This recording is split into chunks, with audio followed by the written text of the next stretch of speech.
جتنی سول عدالتیں ہیں، میری بات پہ غور کرنا، کتنی ہیں؟ جتنی سول عدالتیں ہیں سارے دعوے دائر ہوتے ہیں ایک عدالت میں تو نہیں جاتے نا. اگر 20 دعوے دائر ہوئے ہیں تو ہر عدالت میں 2 2 3 3 چلے جاتے ہیں، ایسے ہی ہے. تو آدھی عدالتوں کو انہوں نے ایڈمنسٹریٹو کورٹ کا نام دے دیا اور دوسری آدھی کو ٹرائل کورٹ کا نام دے دیا. میں نے کیا کہا ہے؟ آدھی عدالتوں کو ایڈمنسٹریٹو کورٹ اور آدھی عدالتوں کو ان کو نام دے دیا ٹرائل کورٹ کا. اب جو دعویٰ دائر ہوگا تو وہ ایڈمنسٹریٹو کورٹ میں جائے گا، ایسے ہی ہے نا. پھر وہ اپنی کاروائی مکمل کرنے کے بعد ٹرائل کورٹ کو ٹرانسفر کر دے گی، ایسے ہی ہے. اور جس کو وہ ٹرانسفر ہو کے گیا ہے ان کو جو پہلے دن دعوے ملے تھے وہ اپنی کاروائی کر کے ادھر بھیج دیں گے. ان کی ٹرائل کورٹ وہ ہیں، ان کی ٹرائل کورٹ یہ ہیں، ان کی ایڈمنسٹریٹو کورٹ یہ ہیں اور ان کی ایڈمنسٹریٹو کورٹ وہ ہیں. کوئی بات پلے پڑی؟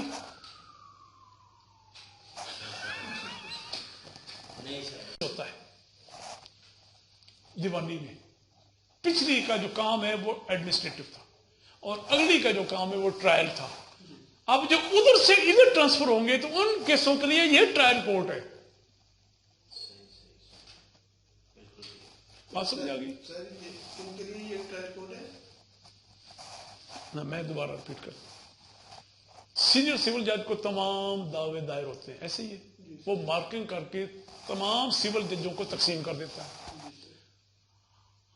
اب وہ سارے سول ججوں نے اپنی کاروائی جواب دعوے تک ایشو فریم کرنے تک مکمل کر کے ان کو لسٹ دی ہوئی ہے کہ آپ نے اپنا کام ایڈمنسٹریٹو کرنے کے بعد فلاں عدالت کو بھیج دینے ہیں.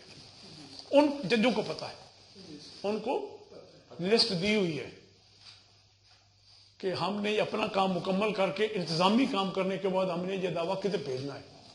ان کے دراز میں لسٹ پڑی ہے، وہ ادھر بھیج دیتے ہیں. اب وہ جدھر بھیجیں گے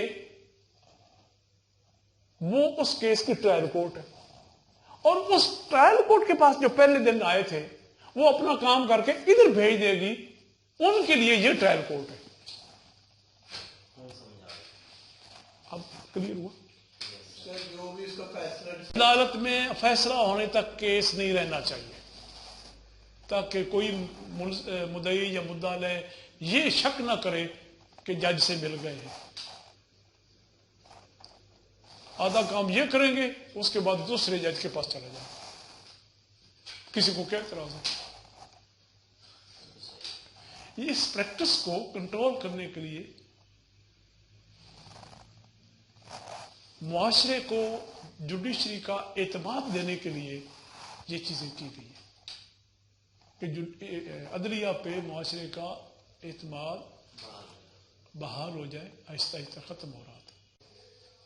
اب پچھلی عدالت نے تو آرڈر کر دیا، ایشو فریم ہو گئے، آرڈر کر دیا دوسری عدالت میں فلاں تاریخ کو یہ شہادت ہونی ہے اور 7 دن کے اندر فرض گواہ جمع کرانی ہے. اب دونوں پارٹیاں بھاگتی ہیں کہ یار وہ 7 دن کے اندر اندر لسٹ نہ گئی تو مصیبت بن جانی ہے، ساڈا تو رائٹ ختم ہو جانا ہے. اور دونوں فرض گواہ بنا کے پھر اس سے جمع کرا دینے.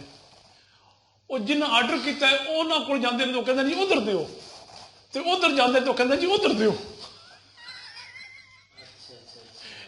یہ پریکٹیکل پرابلم جو آ رہے ہیں. اچھا وہ اگلی عدالت جتنے جانا ہے وہ کہتے ہیں جی سارے کو مصر نہیں آئی، اسی کیوں مصور کریے. تو میں پٹنا کہ یار وہ 7 دن ختم ہو گئے نے، میں کی کرا، میرا تو رائٹ ختم ہو جانا ہے. اور وہ کہتے ہیں پھر جنہیں کو مثل ہے انہوں کو جاؤ، پھر ادھر میں نسنا. وہ علمات کہتا ہے یار میں ہوں ہی چڑھا کے بھیج دینا، ادھر ہی جمع کرو، میرے گل کیوں پہنتے ہو.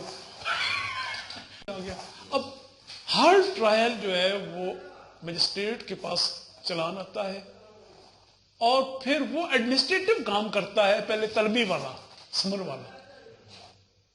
یہ میں نے دیوانی والا اس لیے سمجھایا کہ فوجداری پھر آپ کو آسانی ہو جائے گی. وہ جو طلبی کرے گا وہ ایڈمنسٹریٹو کام ہے، وہ ٹرائل نہیں ہے. ٹرائل کب شروع ہوگا؟ جب وہ دوسری عدالت کو بھیجے گا. نہ فوجداری میں تو ایسا نہیں ہے. اچھا فوجداری میں ایسا، فوجداری میں ایسا نہیں ہے.